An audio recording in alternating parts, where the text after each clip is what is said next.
اگر آپ کے گھر بھی بچوں کے اسکول سے آتے ہی میس بن جاتا ہے تو آج کی ویڈیو آپ کے لیے ہے، کیونکہ میں آپ کے ساتھ صرف صفائی کے طریقے نہیں بلکہ گھر بیٹھے ارننگ کے طریقے بھی شیئر کرنے والی ہوں۔ تو چلتے ہیں اپنی ویڈیو کی طرف۔ السلام علیکم، welcome back to my channel. عورتوں کو ایسا لگتا ہے کہ سارا دن کام میں ہی گزر جاتا ہے۔ بچے ویسے اگر اسکول چلے جائیں تو زندگی تھوڑی روٹین میں آ جاتی ہے، یعنی ٹریک پہ آ جاتی ہے۔ ہسبینڈ کام پہ چلے جائیں، بچے اسکول چلے جائیں تو خواتین کو اپنے لیے بھی تھوڑا بہت ٹائم مل جاتا ہے، ورنہ گھر میں بچے رہتے ہوں سارا دن چل سو چل لگا رہتا ہے۔ لیکن جب بچے اسکول میں جاتے ہیں تو ہمارا کام تھوڑا بڑھ جاتا ہے، تھوڑا برڈن بھی آ جاتا ہے۔ صبح بچوں کو اسکول بھیجیں، ان کا لنچ تیار کر کے دیں، پھر ان کو اسکول سے لے کے آئیں، کھانا کھلائیں، ہوم ورک کروائیں، ان کے جو انہوں نے آ کے ادھر ادھر چیزیں بکھیری ہوتی ہیں اس بکھیرے کو سمیٹیں۔ تو کیسے ہم اپنے بچوں کو گائیڈ کر سکتے ہیں تاکہ ان کو بھی مینرز آئیں اور ہمارا برڈن بھی تھوڑا کم ہو؟ تو کوشش کریں دوپہر کا کھانا جو ہے وہ بچوں کے آنے سے پہلے بنا لیں، اور جیسے ہی بچے گھر آئیں آپ اپنی نماز سے، ظہر کی نماز سے اور کھانے سے فری ہو چکی ہوں تو بچوں کے پیچھے رہیں۔ جیسے کہ وہ کپڑے اتار رہے ہیں ان کو کہیں دھونے والے کپڑے جا کے مشین میں رکھ کے آئیں یا کوئی بھی لانڈری باسکٹ میں ڈالیں۔ اپنے جو جوتے اتارے ہیں ان کو آپ جوتوں والے ریک پہ رکھ کے آئیں، اور جب وہ دونوں کام کر لیں تو ان سے کہیں کہ بیگ کو اٹھائیں، ٹیبل پہ یا کہیں بھی بیگ رکھنے کی جگہ ہے تو بیگز اپنے وہاں پہ رکھیں۔ واٹر بوٹلز کو نکال کے دیں، لنچ باکس کو نکال کے دیں تو وہ کر دیتے ہیں۔ تھوڑا سا ریلیکس کریں گے اور کر بھی لیں گے، 1 2 3 دن، ایک ہفتہ لگاتار یہی روٹین رہے گی تو بچہ کر دے گا۔ جب یہ سارے کام ہو چکے ہوں تو بچے سے کہیں کہ منہ ہاتھ دھو کے آئیں تاکہ وہ تھوڑا فریش ہو جائیں۔ ان کو تھوڑا لاڈ پیار کریں گے تو بچے کا موڈ بھی ٹھیک ہو جائے گا۔ اب باری آتی ہے دوپہر کا کھانا کھلانے کی۔ بچے جیسے ہی دوپہر کے کھانے سے فری ہو جائیں تو بس پھر ان کو پہلے اسکول کے کام کے لیے بٹھائیں، پھر ان کو کھیلنے کی اجازت دیں۔ اگر بچے گھر میں پڑھتے ہیں، جیسے میرے بچے گھر میں ہی ابھی پڑھ رہے ہیں، تو میں ان کو پہلے پڑھاتی ہوں، پھر ان کو کھیلنے کی اجازت ملتی ہے۔ اسی دوران قاری صاحب بھی آ جاتے ہیں، وہ قاری صاحب سے پڑھ لیتے ہیں، تو میں تب تک جو ان کے سامان کوئی بکھیرا ہوا ہوتا ہے میں وہ اٹھا لیتی ہوں، یا جو بھی کھانے کے برتن ہوتے ہیں میں وہ سمیٹ لیتی ہوں کچن میں جا کے۔ تو اس طرح کر کے میں اپنی روٹین کو مینیج کر رہی ہوتی ہوں۔ بچے تب تک قاری صاحب سے پڑھ کے آ جاتے ہیں تو میں نے بھی ساتھ بیٹھ جانا ہوتا ہے۔ بچے اپنا ورک کر رہے ہوتے ہیں، جو سننے والا ہے سن لیا، جو بتانے والا ہے ان کو بتا دیا، اور ساتھ ساتھ میں نے اپنی کوئی ایڈیٹنگ کا کام کر لیا یا کوئی تھمبنیل بنانے کا کام کر لیا۔ اس کے علاوہ کوئی اور میرا موبائل کا کام ہے تو میں نے ساتھ بیٹھے وہ بھی کرتے رہنا ہوتا ہے، اور بچوں کو بھی دیکھ رہی ہوتی ہوں۔ اس کے علاوہ جی اگر آپ خواتین بس چھوڑ دیں گی کہ ہم نے ہی سب کچھ کرنا ہے تو اس سے آپ بہت زیادہ تھک جائیں گی اور بچوں کو بھی کام کرنے کی عادت نہیں رہے گی۔ یہ جو شام کا وقت ہوتا ہے نا، 2 بجے سے لے کے 5 بجے کا، یہ کافی مصروف گزرتا ہے بنسبت صبح کے۔ صبح تو ہم لوگ کر لیتے ہیں کیونکہ ریلیکس رہتے ہیں، بچے اسکول جا چکے ہوتے ہیں، گھر خالی ہوتا ہے، ہمارا دل ہوتا ہے کر لیتے ہیں، تھوڑا فری ہو کے کر لیتے ہیں تو ریلیکس ہو کے لگے رہتے ہیں۔ لیکن جو شام کا وقت ہوتا ہے نا، افراتفری سی ہوتی ہے، جب تک شام کے کام ختم ہو نہیں جاتے نا تب تک سکون ملتا نہیں ہے۔ تو شام کے وقت میں جیسے ہی بچے پڑھ لیتے ہیں، سارا کچھ ہو جاتا ہے، پھر میں برتن واش کرتی ہوں، ایک دفعہ پورے گھر میں جھاڑو لگا دیتی ہوں، اس سے میرا گھر بالکل صاف ہو جاتا ہے۔ اور صبح کو حالانکہ ہیلپر آتی ہیں، وہ کام کر کے جاتی ہیں، اس کے بعد گھر صاف ہی ہوتا ہے۔ لیکن جو بچے آ کے پڑھائی کرتے ہیں، شارپنر کر کے ادھر ادھر کچرا بکھیر دیا یا کچھ کھایا، اس کا ریپر ہے، حالانکہ ساتھ ساتھ گائیڈ کرتے ہیں کہ بن میں ڈالنا ہے سارا کچھ، لیکن پھر بھی بچے ہیں، مٹی والے پاؤں گھر میں آتے ہیں تو اس طرح تھوڑا بہت کچرا ہوتا ہے، یا کچن میں کھانا بنا ہے تو تھوڑا بہت کوئی ویجیٹیبلز کے چھلکے ادھر ادھر بکھر گئے ہیں یا کچھ بھی ہے، کیونکہ میرا کچن نہیں ہے، میرا کمرہ ہے، اس کا فرش جو ہے وہ وائٹ ہے تو گندا ہو ہی جاتا ہے۔ تو میں نے شام کو ایک دفعہ لازمی جھاڑو لگانا ہوتا ہے، اور شام کی جو میری روٹین ہے، اگر میرے پاس ٹائم ہو تو میں پودوں کو ضرور ٹائم دیتی ہوں۔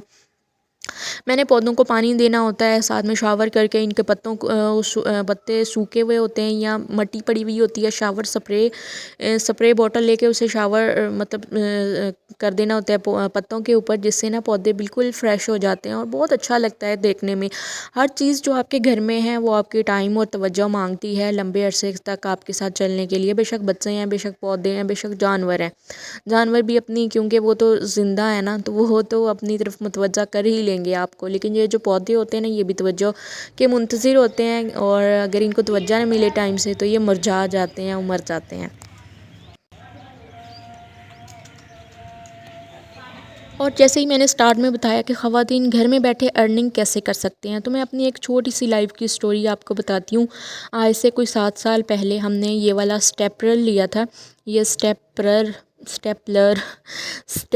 لیا تھا، تو تب میرے ذہن میں نہیں تھا بالکل بھی کہ ہم اس کے ساتھ ارننگ بھی کر سکتے ہیں. میں نے تو جسٹ اپنے بچے کی بکس کو بائنڈ کرنے کے لیے لیا تھا، اور کچھ عرصے میں اس کے 2-3 سال بعد ہمارے کچھ کرائسس آئے. میرے میاں کا کام کچھ ایسا ہو گیا کہ ہمیں کافی کرائسس دیکھنے پڑے. تو اس دوران جو ہے نا میں نے بچوں کو گھر میں ٹیوشنس پڑھانا سٹارٹ کر دی. میرے گھر کے قریب میرے ابو لوگوں کا گھر تھا، تو میں ڈیلی وہاں جاتی تھی اپنے بچوں کو ٹیوشنس پڑھانے کے لیے، کیونکہ میری سسٹر بھی ہوتی تھی، وہ بھی ٹیوشنس پڑھاتی تھی. تو میری امی لوگوں کے گھر کے پاس ہی ایک اسکول تھا، وہاں سے بچے آتے تھے گھر میں ٹیوشنس پڑھنے کے لیے. تو میں بچوں کو ٹیوشنس پڑھایا کرتی تھی. اچھا اس دوران ہی میرے ذہن میں خیال آیا کیوں نہ میں بکس بائنڈ کرنا شروع کر دوں. میرے پاس اسٹیپرل تو ہے، اس میں اتنی مہنگی چیزیں بھی نہیں لگتی میرے پاس، فی الحال تو پنے بھی ہیں، میرے پاس ٹیپ بھی اویلیبل ہے، کیوں نہ میں یہ کام سٹارٹ کروں. میں نے بچوں سے کہا بچہ جی آپ کا سیزن اینڈ ہوا ہے، نیا سال سٹارٹ ہونے لگا ہے، تو آپ نے بکس جو ہیں میرے سے بائنڈ کروانی ہے. بچوں نے کروائیں، اس کے دیکھا دیکھی اور بچے بھی آئے، تو میرے پاس بہت سارا کام ہو گیا. تو آپ یقین کریں میں نے 1.5 ہفتے میں کوئی 15 سے 20 ہزار روپیہ کما لیا، جس میں میرا کل خرچہ آیا ہوگا 4 سے 5 ہزار روپے کا. 4 سے 5 ہزار خرچہ آیا، باقی کا 15 ہزار روپیہ میں نے 1.5 ہفتے میں کما لیا. مجھے بہت اچھا لگا. اور بیچ بیچ میں اسی دوران ہمارے پاس اور بھی کسٹمر آتے رہے. بچے کوئی نئے آ رہے ہیں اسکول میں، کسی کی بک پھٹ گئی ہے، کوئی نئی بک لے رہا ہے، اس طرح کے کسٹمرز ہمارے پاس آتے رہے. وہ بھی بچے ہی تھے اسکول کے، کیونکہ ایک تو گھر میں اگر آپ کے گھر کے پاس اسکول ہے یا بچے ٹیوشنس پڑھنے کے لیے آ رہے ہیں تو تھوڑی سی جمع پونجی لگا کے 4 سے 5 ہزار کا یہ اسٹیپرل لے لیں. جب ہم نے لیا تھا تو 3 ہزار پتہ نہیں 2500 کا تھا، ہم نے ہول سیل دکان سے لیا تھا. لیکن اب اس کی قیمت ظاہری بات ہے، ہر چیز اتنی مہنگی ہوگی، پیٹرول مہنگا، گیس مہنگی، ہر چیز کھانے کی مہنگی ہو چکی ہے. تو اس میں سروائیو کرنا بہت مشکل ہو جاتا ہے. تو عورتوں کو بھی گھر بیٹھے کوئی ہاتھ پیر ہلانے چاہیے، گھر کے کاموں میں اپنے آپ کو لگا کے نہ رکھیں، اپنے لیے کچھ کریں، اپنے بچوں کے لیے کچھ کریں. ابھی ٹائم ہے، آپ اپنے ہسبینڈ کا ہاتھ بٹا سکتی ہیں، کیونکہ آپ میں بھی ہمت ہے، آپ بھی ابھی جوان ہیں، اپنے ہسبینڈ کا ہاتھ بٹا سکتی ہیں. کل کو وہ بھی بوڑھے ہو جائیں گے، آپ بھی بوڑھی ہو جائیں گی، تو کچھ بھی نہیں کر پائیں گے. تو اسی لیے جی اگر آپ کے پاس ایسا اسٹیپرل ہے نہیں ہے تو خرید لیں، آپ اس سے اچھا خاصا ارن کر سکتے ہیں. اسی سال ہم نے 20 سے 25 ہزار کما لیا، اس سے اگلے سال ہم نے 30 سے 35 ہزار کمایا. پھر میرے ہسبینڈ نے یہ کام شروع کیا، انہوں نے 50-60 ہزار روپیہ صرف اس اسٹیپرل سے، جو اوپر ہمارا مٹیریل لگے گا وہ شیٹ لگیں گی بائنڈنگ کی، یہ جو ایکسٹرا شیٹ ہوتی ہیں، ٹیپ ہوتی ہے، سوئیاں ہوتی ہیں. یہ جو اسٹیپرل ہے اس کی ڈفرینٹ سائزز کی سوئیاں ہوتی ہیں، ہر قسم کی موٹی کتاب اس کے ساتھ آپ پنے لگا سکتے ہیں. اس کو اس کے اوپر انچ لکھے ہوتے ہیں کہ کتنی انچ کی سوئی اس کے اندر ڈلے گی. بس آپ کو اور کوئی بھی چیز نہیں چاہیے، صرف آپ کی ہاتھ کی صفائی آپ کے کام آئے گی اور آپ کو اچھا خاصا ارن کر کے دے سکتی ہے. صرف محنت کا کام ہے، پیسہ خرچہ کم ہے، نہ بجلی کا خرچہ ہے، نہ زیادہ محنت ہے. جب آپ ظاہری بات ہے محنت تو ہر کام میں ہوتی ہے، جب آپ اتنی ساری بکس کو بائنڈ کریں گی تو آپ کو مطلب محنت تو لگے گی، تھکاوٹ بھی ہوگی. جب میں نے پہلی دفعہ کیا تھا تو میری انگلیوں میں نشان پڑ گئے تھے، میں نے کبھی بھی ایسا کوئی کام نہیں کیا تھا، تو میری انگوٹھوں میں نشان پڑ گئے تھے، کینچی کو پکڑ پکڑ کے چھالے پڑ گئے تھے پہلی دفعہ میں. تو کندھے تھک جاتے ہیں اس کام کو کرتے کرتے، لیکن کچھ کرنے کے لیے ایفرٹ تو کرنی پڑتی ہے، پیسہ بھی لگتا ہے، آپ کی محنت وجہ ہر چیز لگتی ہے. تو گھر میں بالکل فری بیٹھنے سے بہتر ہے کہ کچھ کریں، تاکہ آپ اس مشکل وقت میں اپنی فیملی کو سپورٹ کر سکیں، اپنے بچوں کو اچھا کھلا سکیں، کیونکہ آج کل اچھا کھانا بھی لگژری بن گیا ہے. اگر آپ 8-10 جماعتیں بھی پڑھی ہوئی ہیں تو چھوٹے لیول پہ بچوں کو گھر میں ٹیوشنس دے سکتی ہیں. آپ گھر میں بیٹھ کے کوئی بھی کھانا پکانے کا بزنس کر سکتی ہیں.